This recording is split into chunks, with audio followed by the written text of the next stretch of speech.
Fala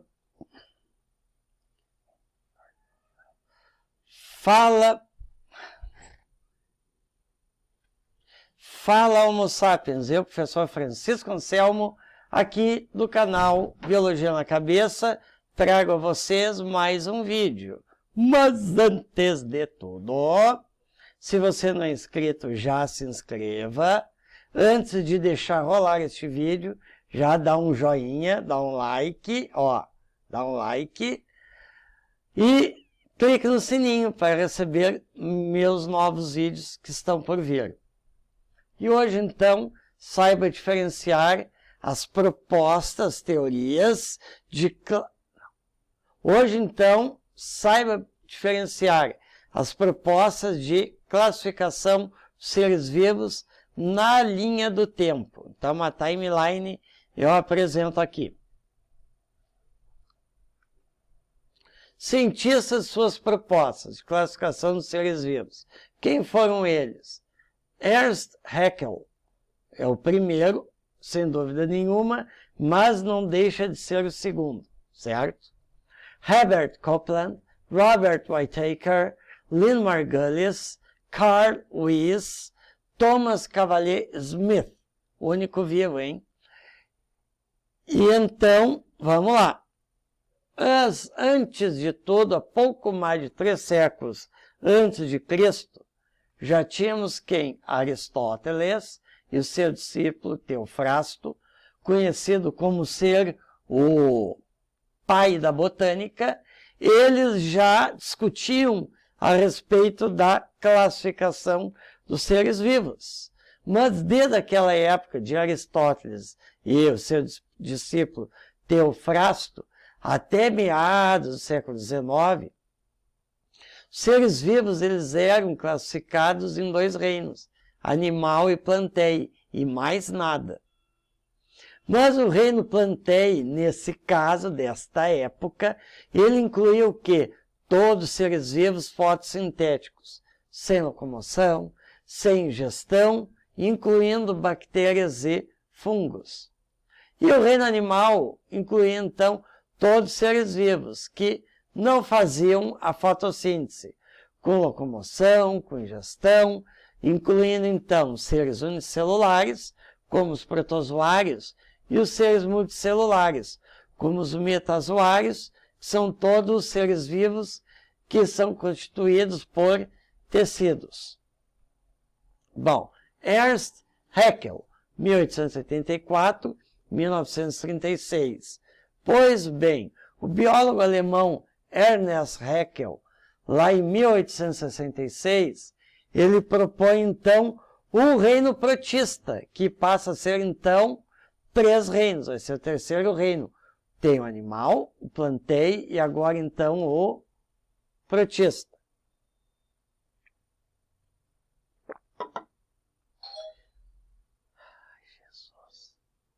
Aqui, então, o reino protista, ele incluía, segundo Haeckel, todos os seres simples, ou seja, organismos unicelulares e pluricelulares, que não apresentassem diferenciação celular. E assim ele incluiu as bactérias, protozoários e fungos, tudo do mesmo reino, o protista.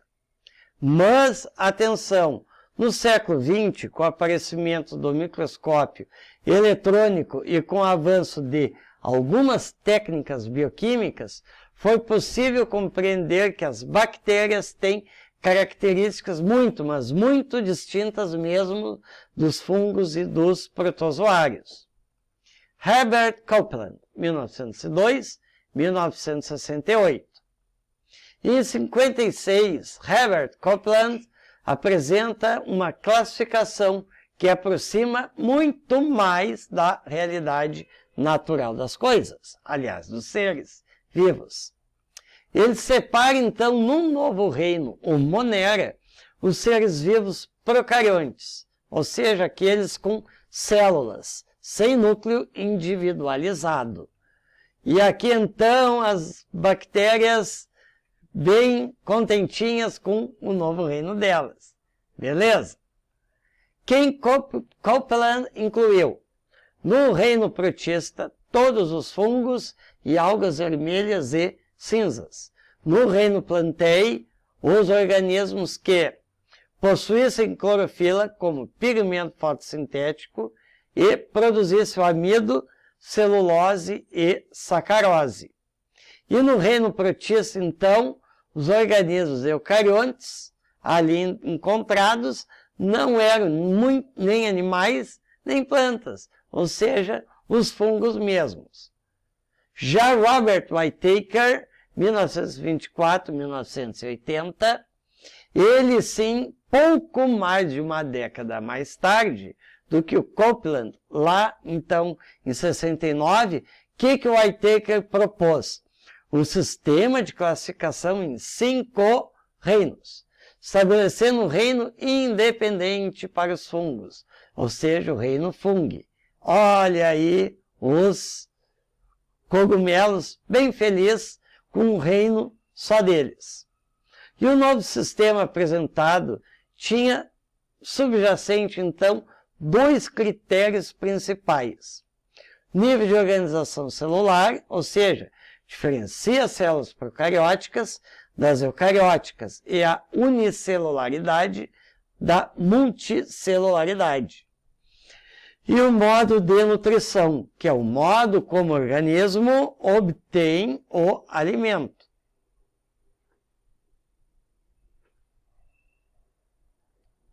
E assim o Whittaker estabelece 5 reinos que conhecemos até hoje. Isso tudo só foi possível com novas técnicas bioquímicas e de microscopia eletrônica. E essa classificação, sim, ela é coerente com os registros fósseis e os dados moleculares recentes. E assim, então, o reino protista passou a incluir fungos flagelados, algas unicelulares e multicelulares. Então, aqui nós temos a árvore filogenética, aqui o Monera, bactérias, protistas, protozoários, e aqui a multicelular, Plantae, plantas, fungos e animais. E esse sistema de classificação tinha algumas falhas que o próprio Whittaker, 10 anos depois, apresentou então uma versão modificada.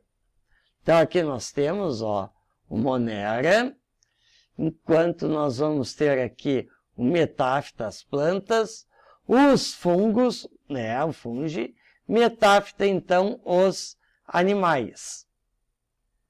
E aqui então a tabela, segundo Whittaker, já modificada pela segunda vez, com Monera, protista, fungi, Plantae, animalia, com nível de organização celular, modo nutrição. Então aqui a interação ecológica e exemplos. Depois dá uma olhada com calma, mas vamos seguir a história da coisa. Até porque, pela própria natureza dos processos evolutivos, os sistemas de classificação nunca são totalmente naturais, em que a classificação ela está o quê? Sujeita a critérios subjetivos da divisão que dependem dos dados do taxonomista. E à medida que surgem novos dados científicos, as classificações são alteradas, e isso até hoje.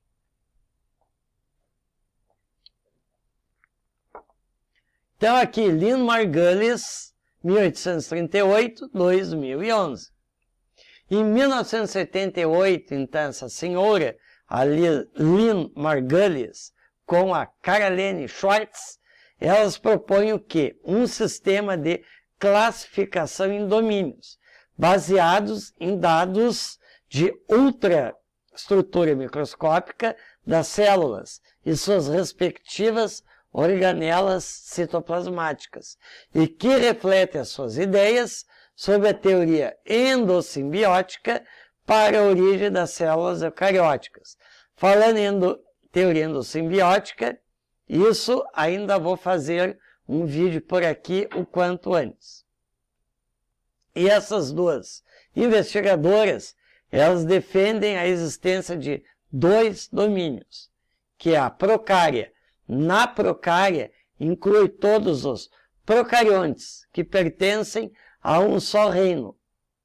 Bactéria, que é a Monera, que se subdivide em dois sub-reinos, Arqueobactéria e Eubactéria. Percebam, na procária tem Arqueobactéria e Bactéria, além das bactérias. Bom, e Eucária?